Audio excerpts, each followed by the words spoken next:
Everyone, आपका स्वागत है बहुत बहुत इजी क्लासेस में। तो पिछली 2 क्लासेस में मैंने आपको इंट्रोडक्शन बताया डी फार्मा में क्या बदलाव आए हैं, क्या चेंजेस आए हैं, ठीक है। और अब हम ये नया टॉपिक शुरू कर रहे हैं आज, नॉमेनक्लेचर ऑफ ऑर्गेनिक कंपाउंड्स। मतलब जो हमारे ऑर्गेनिक कंपाउंड्स होते हैं उनका नॉमेनक्लेचर। मैं यही टॉपिक क्यों उठाया, ये टॉपिक इसलिए उठाया क्योंकि सेकेंड ईयर के लिए भी बेनिफिशियल होगा और फर्स्ट ईयर के लिए भी बेनिफिशियल होगा। सेकेंड ईयर जो हमारा प्रीवियस ईयर का सेकेंड ईयर है, मतलब जिसके सिलेबस में कोई बदलाव नहीं आया, और जो फर्स्ट ईयर वाले बच्चे हैं ये उनके लिए भी अच्छा रहेगा, ठीक है। तो क्योंकि जो फर्स्ट ईयर में फार्मास्यूटिकल केमिस्ट्री है उसमें ऑर्गेनिक केमिस्ट्री भी है और इनऑर्गेनिक केमिस्ट्री भी है, यानी कि उनको दोनों ही पढ़ना है। कुछ टॉपिक्स कम कर दिए गए हैं, ठीक है। तो हमें ज़्यादा आगे ना सिखाते हो, हम टॉपिक के बारे में पढ़ लेते हैं ना। तो पहला है हमारा nomenclature of organic compound, introduction to nomenclature of organic. Introduction दे यानी कि नॉमेनक्लेचर ऑर्गेनिक कंपाउंड का हम कैसे करते हैं। तो नॉमेनक्लेचर का मतलब क्या है, सबसे पहले हम ये समझें कि नॉमेनक्लेचर का मतलब होता है किसी भी सब्सटेंस को, किसी भी व्यक्ति को नाम देना, है ना, नामकरण। नॉमेनक्लेचर का मतलब ही नामकरण होता है, नामकरण करना। जैसे ह्यूमंस का नामकरण होता है ना, वरना हम क्या क्या कह के बुलाएंगे दूसरे को, एओ तो नहीं कह सकते। तो इसी तरीके से हम यहाँ पे हमारे जो ऑर्गेनिक केमिस्ट्री है उसमें कंपाउंड्स को नाम देते हैं, जिससे कि हमें वो मेमोराइज करने में हम इजी रहें। और जो ड्रग्स होती है ना हमारी, हम भाई फार्मेसी कर रहे हो, तो जो फार्मेसी में आपको ड्रग्स के नाम याद करने होंगे आगे जाके, तो कैसे याद रख सकेंगे, वो इन्हीं के बेसिस पे होते हैं, है ना, वो इन्हीं के बेसिस पे होंगे। या हमारी जो ड्रग की स्ट्रक्चर होती है, उसमें ये जो कंपाउंड्स होते हैं वो इन्वॉल्व रहते हैं, इसलिए हमें इन्हें समझना जरूरी है, ठीक है। तो in the structure of organic compounds, जो हमारे ऑर्गेनिक कंपाउंड की जो स्ट्रक्चर होगी, स्ट्रक्चर का मतलब जैसे हम उसको रिप्रेजेंट करेंगे, बनाएंगे। द एलिमेंट्स आर लिंक्ड, तो उसमें एलिमेंट्स लिंक मतलब जुड़े हुए रहते हैं। लिंक का मतलब क्या है, जुड़े हुए रहेंगे बाय कोवैलेंट बॉन्ड की मदद से। किसकी मदद से, बाय कोवैलेंट बॉन्ड। बॉन्ड मतलब बंध की मदद से वो जुड़े हुए रहेंगे। Which is indicated by a line, जो उस बंध को हम कैसे इंडिकेट करेंगे, उस बंध को हम एक लाइन के थ्रू इंडिकेट करते हैं, एक लाइन लगा के उसको हम इंडिकेट करते हैं। लाइन बिटवीन द कंपोनेंट्स के बीच में एक लाइन लगा देंगे, उससे यानी वो किसे शो करेंगे, वो उस बॉन्ड को शो करेंगे।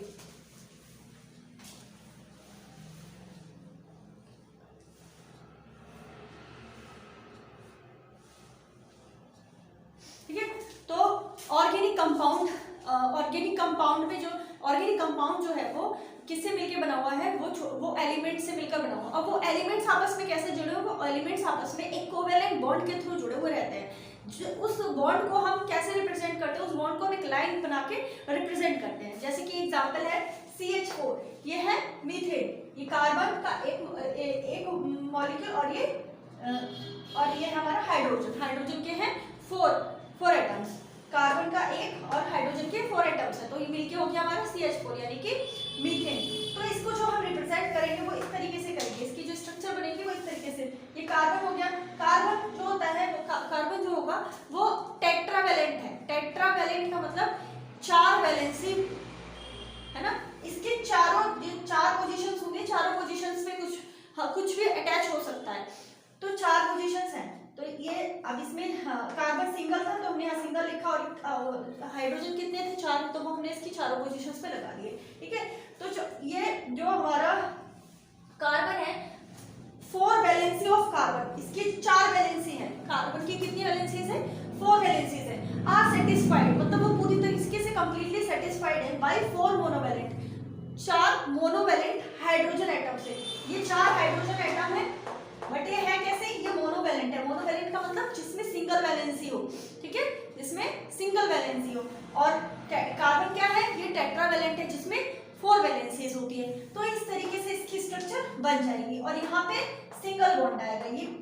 ये जो बॉन्ड दिख रहा है अभी हमें दिख रहा है सिंगल बॉन्ड, कहीं कहीं पे अब हमें डबल बॉन्ड भी दिखेगा। तो डबल बॉन्ड हमें उस कंडीशन में दिखेगा जब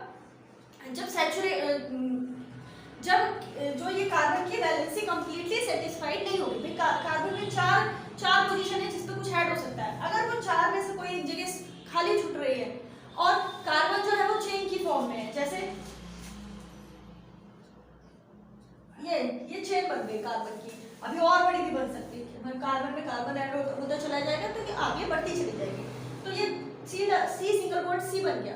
अब इस पे भी H लग गया, इस पे भी H लग गया।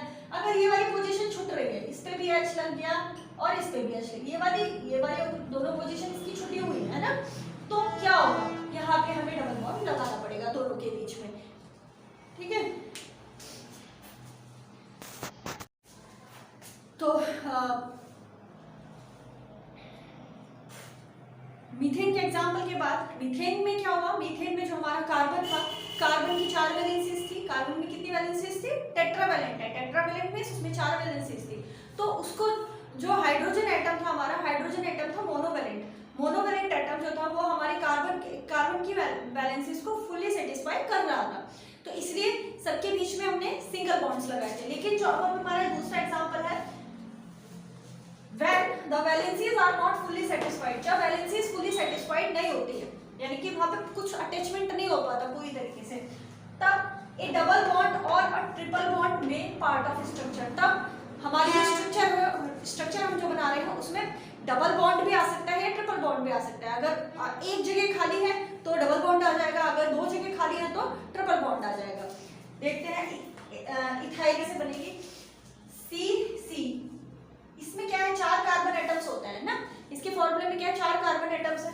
तो क्या होगा, एक कार्बन ये जो 2 कार्बन, इसमें 2 कार्बन एटम है और हमारे 4 हाइड्रोजन एटम है। इसमें कार्बन की संख्या बढ़ गई है, उधर थी CH4 और इसमें है C2H4। तो ये कार्बन है, ठीक है, ये कार्बन आपस में अटैच होंगे, ये एक जगह इनकी, भाई पहले हम एक ही लगाएंगे, ठीक है, ये अटैच हो गए आपस में। तो यहाँ पे फिर हम हाइड्रोजन एटम जोड़ दिया जो 4 थे। अभी इसका ये वाला स्पेस खाली है, ये वाला स्पेस क्या है, खाली है। तो इस यानी कि यहाँ पे और कुछ ये पूरी तरीके से सेटिस्फाई नहीं हो रहा है। कार्बन पे कितने, कार्बन की वैलेंसी कितनी है, 4, यानी कि चारों जगह पे अटैच हो सकता है, लेकिन यहाँ पे इतना एटम ही नहीं है कि यहाँ पे आके जुड़ जाए। तब क्या होगा, तब यहाँ पे डबल बॉन्ड आ जाएगा, ठीक है, ये यहाँ पे डबल बॉन्ड आएगा,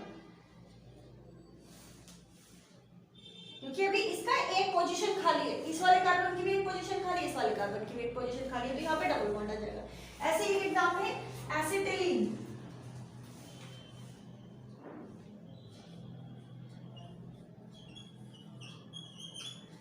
ठीक है, तो एसिटिलीन का जो बैटर वो बनेगा, उसमें एक ही पोजीशन पे जुड़ा हुआ रहेगा, ये वाली पोजीशन भी खाली, ये वाली पोजीशन, इन दोनों की वाली पोजीशन खाली, इसकी वाली पोजीशन भी खाली है। तो क्या होगा भाई, एक पोजीशन खाली होने के लिए हम एक बॉन्ड लगा रहे थे, इधर वाली भी खाली है तो हमें इसके लिए भी एक बॉन्ड लगाना पड़ेगा। तो ये क्या हो जाएगा, CH ट्रिपल बॉन्ड CH, ठीक है, इसको हम क्या बोल सकते हैं, CH ट्रिपल बॉन्ड CH। तो ये हो गया एसिटिलीन की स्ट्रक्चर। इसके बाद हम बेंजीन की, तो एसिटिलीन के स्ट्रक्चर के बाद हम देखते हैं कि हमारा जो मेन होता है बेंजीन, है ना, हमारी बहुत सारी जो ड्रग्स होती है ना, उनमें बेंजीन मेन रिंग होती है और उसके चारों तरफ फिर अटैचमेंट हो जाते हैं। तो हम बेंजीन रिंग को समझते हैं। बेंजीन रिंग में क्या है, बेंजीन रिंग का फॉर्मूला होता है, बेंजीन रिंग के साथ रिंग कंपाउंड, ये रिंग कंपाउंड होता है। इसमें जो कार्बन होता है ना, इस तरीके से जैसे कार्बन जुड़ते हैं, वो क्या होते हैं, रिंग का स्ट्रक्चर ले लेते हैं, ठीक है। तो इसका फॉर्मूला है C6H6, बेंजीन का फॉर्मूला हो गया C6H6 इसका फॉर्मूला है। तो यानी कि इसमें कार्बन भी 6 है और हाइड्रोजन भी 6 है। तो पहले हम 6 कार्बन बनाते हैं जो आपस में जुड़े हुए हैं,